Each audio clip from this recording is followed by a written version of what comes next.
So normally you see how the patient walks in. It gives you some ideas. You then take a history. Again, I've given you a handout on how to take a brief history in a 10-minute consultation. If you just stick to it, I'm happy for you to copy it or whatever, put it in. It normally should arrive then with all your saline things. So if I could ask you to get undressed, just the trousers and the shoes and the socks. Also. Okay. Now, if you really want to be pernickety, what you actually can do is you can look at the footwear. Okay.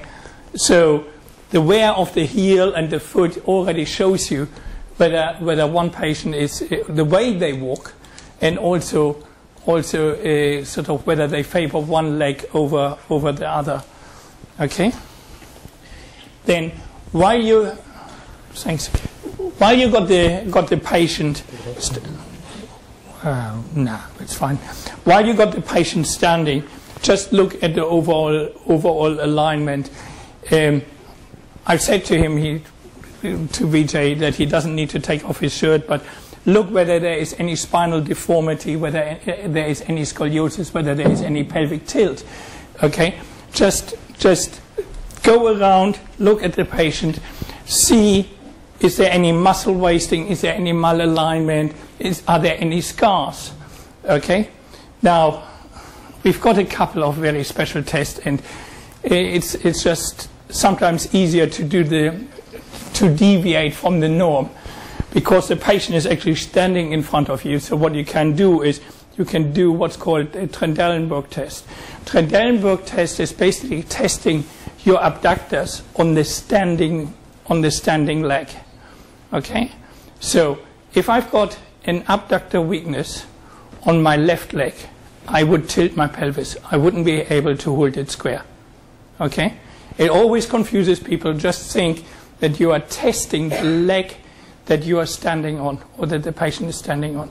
So you ask the patient to lift the leg, ideally behind, because if you do it like this, your iliopsoas can stabilize your pelvis. Okay, but so you ask your patient to move the leg behind, and then to stand on one leg, and you just watch whether the pelvis tilts. Now, because most of our patients are elderly and frail, I normally support them with the hands, and then that's just the way I do it, and then I still can see. Now, the patient actually might exert a pressure by the hand if the patient feels unsteady, and you can take that as a positive sign as well. So they might not actually dip their pelvis if you're holding their hands, but you will feel the pressure in the hand. Okay, and then you test the other side, opposite. Okay, so then it's rather high, but okay, yeah. So you then ask the patient to lie down. I normally stand at the foot end and just again have some observation. Okay, does it look symmetrical? Is there a varus valgus malalignment? Are there any scars? Okay, no. Is there any muscle wasting? Okay, it just gives you a quick overlook. You then can start with all sorts of ideas. You either can measure the leg length while you are here. Leg length has got two ways of measuring the true leg length. The true leg length you can measure from the umbilical cord down. The apparent leg length you can measure from a midline structure, i.e. siphisternum or umbilical cord or pubic symphysis, down to the medial malleolus of the ankle. Okay, but it would be different if the patient has got a deformity. Okay, so that's why it's an apparent leg length, because suddenly this side is much longer than this side. Okay, simply because the legs are not held in a symmetrical fashion. Okay. The other thing is you can measure from the anterior superior iliac spine, which you can feel up there, and you can go down to the medial malleolus and do that on both sides, and the leg length is equal. Okay. It doesn't matter by half a centimeter. We don't come off the production line of Land Rover or whatever. We all will have a slight discrepancy. Everyone will. So, as long as you don't have any gross discrepancy, that is fine.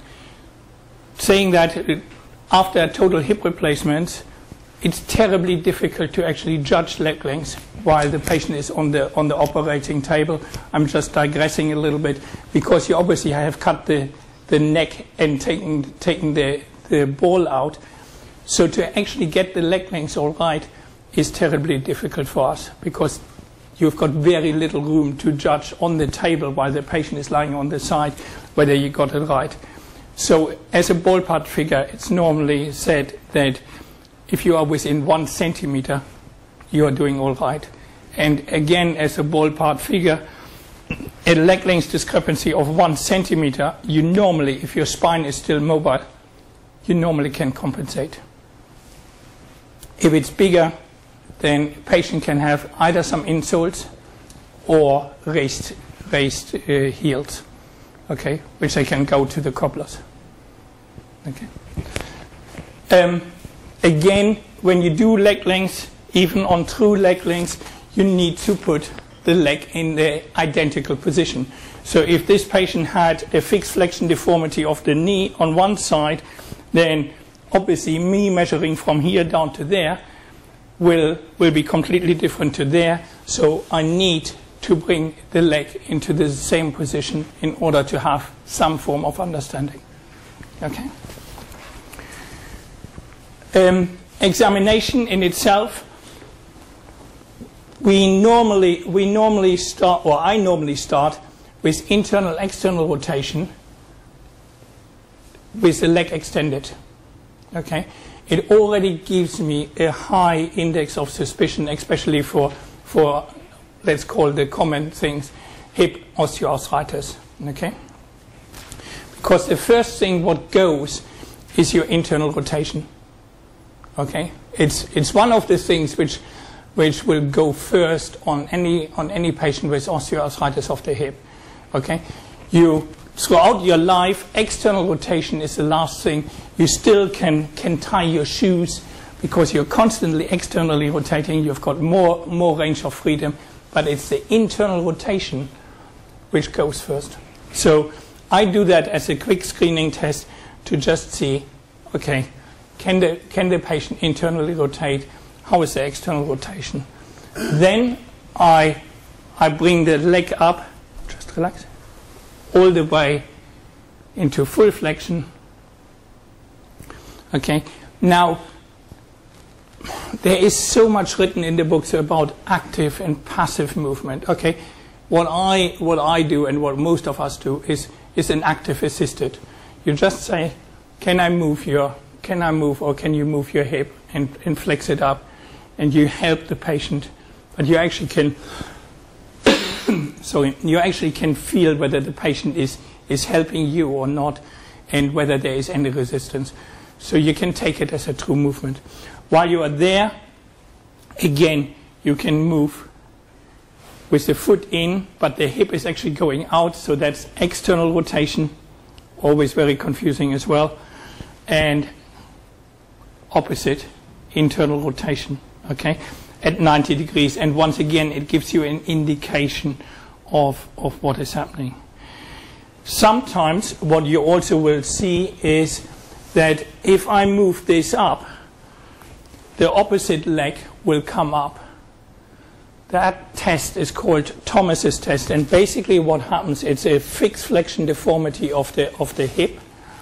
So the pelvis actually would have been hyperextended, and he's got a hyperlordosis, which we haven't spotted beforehand. And if you actually put your hand underneath the back of the patient, you can now neutralize the hyperlordosis. And then you can ask the patient to hold. And that basically shows that this hip, the opposite hip, which is now lifting off, has got a fixed flexion deformity. Don't worry. If you don't pick it up, doesn't matter. Send it to us. We will do it. Okay. So don't worry about it. It's not really that important. Last movement is abduction and adduction. Again, you can move it out. You normally feel you need to have a landmark on your, keep your finger on a bony landmark, so you either can use the same anterior superior iliac spine, you can use an arm across it and see whether the pelvis tilts, or you can put your hand on the opposite side. And once again, you move it and you feel for the movement, okay? And then you cross over the legs, okay? You also could do something quite nifty. You can basically lock the pelvis. Let's just relax.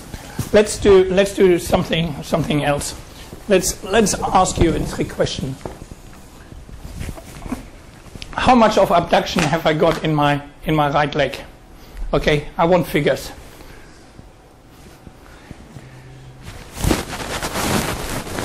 What? Yeah, well, how much? 75. Well, okay, 45, 75. Any other takers? 40. 60, 40. Anyone else? What? You're asking how much it's abducted? How much is my right hip abducted? 23 degrees. Well done, Dr. Thornett. Why? Because I've tilted my pelvis at the same time for my left hip. Okay? So what I did was actually a combination movement of left hip abduction and right hip abduction. Yeah? My pelvis is actually tilted like this. That's the pelvic line. So it's half of the whatever angle you take. If it's 45, it's 22 degrees or 22.5 or whatever. Okay? So equally, what you can do when you examine the patient, you can lock the pelvis in abduction. He now hopefully, oops, sorry, lost the microphone. He now hopefully no longer can move the pelvis, and I can test the abduction for the opposite side. And if I really want, I can put my finger there and just double check that it really doesn't move. Okay. There are all sorts of other tests which I don't really think is, and my wife is a GP, so she has to suffer me, but which I really don't think is appropriate for you to know. The only other thing from our side would be, remember that the spine, the hip, and the knee are always linked together. So pain in your back can radiate to your hip, and via the femoral distribution can radiate down into the knee. Similar, hip pain can radiate down into the knee, especially, and sorry if I bore you with that, especially in children, okay? So whenever you got a child coming into your practice with knee pain, always examine the hips, because we still see it, slipped upper femoral epiphysis, Pertis, etc., which simply is picked up a little bit too late, because everyone tries to reason, oh yeah, my child fell over playing football or so, and that's why the knee is hurting. Okay, and we are, from the parents, from the child, from everyone, you are being pushed to just look at the knee. But the knee is fine, but we forget the hip. Okay, so at the end of any orthopedic examination of the lower limb, I've always said to my my medical students and also to those coming to the exam, do a quick examination of the knees. So you've partially done it already. There is no gross abnormality because I've got my hand here. I can feel for crepitus. Yes, I can quickly palpate the joint line if I really wanted to, but it's not massively swollen. It's moving. It's fine. It shouldn't really come from the knee. Okay, and then do a quick neurological test. Can you feel me touching? Is it symmetrical? Symmetrical. Okay, and then quickly feel for pulses, just to make sure that there is nothing else untoward. And that's basically it. Are there any questions? Stunned silence. Anyone? Come on, you want to ask something? So in general practice, even though it's 10 minutes, they come with 3 or 4 problems. We sometimes, we will have a 1 minute examination just to make sure that it's a problem with the hip or the knee. That's okay. All. So if I've got a 1 minute, I mean, I can do that, put it there. I can do, yeah. I mean, if you got 1 minute screening test, yeah. then what I would do is basically this, lift, bend it, and that's it. And that's it. Okay. If on internal rotation, it's painful. It's arthritis.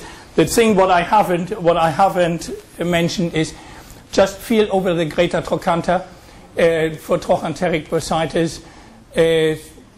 I would say 10 to 15% of patients who have got hip pain actually have got trochanter pain. So just feel for that. Pain in the hip, but it's all in your handouts, usually represents in the groin. It doesn't represent on the outer side so much.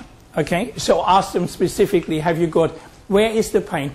Is it in your groin or is it on the outer side? Because Joe Public, that's my hip, okay? But your true hip joint is there, okay, in your groin. So that's what I would do. And yes, I mean. Then we ask for X-ray, so to confirm the diagnosis. After the X-ray, depending on the X-ray, whether it is, we don't treat the X-rays, We will ask patients, sometimes if you have a near normal X-ray, patient is awful pain, so we refer. Yeah. Or we try to manage it ourselves, sometimes they have awful X-rays, the severe, but patient is fine, can manage it. Look, most of you have probably seen my letters.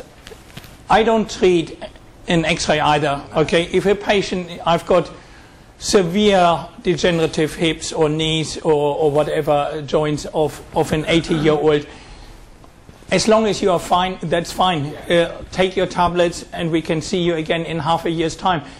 Okay, there are only, in elective orthopedics, there are only 2 good reasons to proceed with operation. One is your quality of life and one is the severity of pain. So if you are lying in bed already and you've got severe arthritis, am I going to suggest to you that I'm going to replace your hip?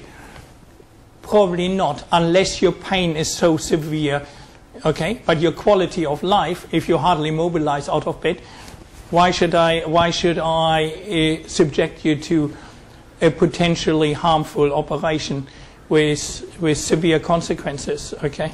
If you are not really going to benefit from it. No, I mean, yeah. But yes, if in doubt, then send the patient over. If you've got difficult patients, again, look, we are all working together. We are in the same boat, especially with the budgets being tightened. Okay, then send them over to us.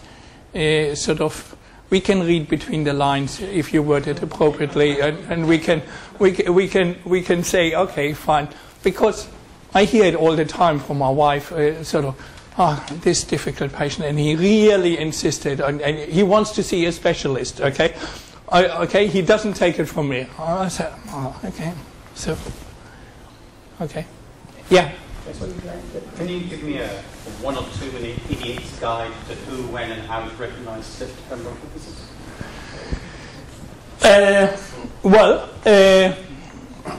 Slip femoral epiphysis, first of all, is an age group question, okay? But it can occur anything from 10 years to 14, 15 years, okay? You have got basically two big groups. You've got the acute and the chronic one. The chronic one you will struggle to find because they are sort of insidious onset and they are not very easy to diagnose. And once again, it's sort of intermittent knee pain, sort of relative sporty persons. Sometimes they've just had a growth spurt, so the physis is especially thick, which then leads more to to an instability of the physeal region, so that it can slip off.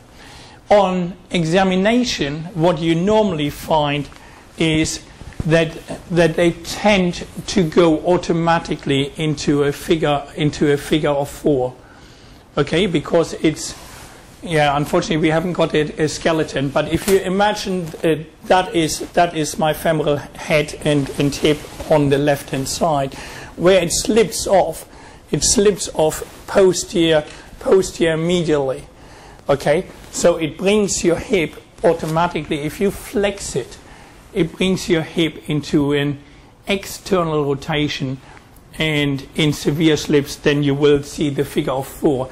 So you can't actually get the internal rotation, okay? But gold standard is still an AP and a frog lateral X-ray, which is basically an X-ray taken like this, where you then can see the slip. Well, you can see the lateral parts of the neck, and you then can see whether the head is still center on or whether it has slipped posteriorly. Okay. So if you got any questions with that, I think the first thing is low index of suspicion, examination, send them for X-rays. Big ones, acute ones, yes, you can find out clinically. But I mean, if I see someone in A&E or on the peds ward, we get an X-ray. Okay, I know it's not quite as easy for you, but you've got, I think, still open access for X-rays, isn't it? So you can send them over, or send them to us, okay, or Birmingham. All right. Any other quick questions? Emma? Okay.